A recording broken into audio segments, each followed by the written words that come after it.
Our guarantees are real guarantees. When Indira Gandhi said banks should be nationalized and poor people will get loan and everything, Indira Gandhi said we will remove all the Rajas, Maharajas and we will take their properties. Land reforms we will bring. This is guarantee we did. 20-point program we implemented.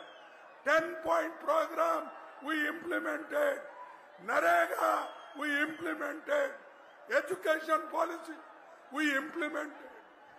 Whatever we said, we have done. Sonia Gandhi has done, and Rahul Gandhi is trying to reach the same goal and target.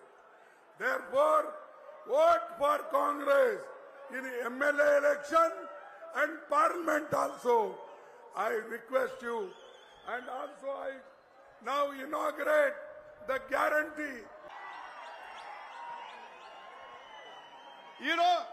ఈ రోజు Congress party కూడా ప్రతి నెల ప్రతి పేద కుటుంబానికి 5,000 రూపాయలు, ప్రతి నెల ప్రతి కుటుంబానికి 5,000 రూపాయలు. అందరూ చప్పట్లు కొట్టండి.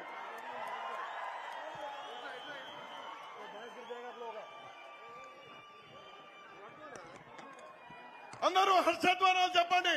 అందరూ హర్షధ్వానాలు చెప్పండి. ప్రతి పేద కుటుంబానికి 5,000 రూపాయలు గ్యారంటీ. ఇది Congress guarantee. Thank you very much.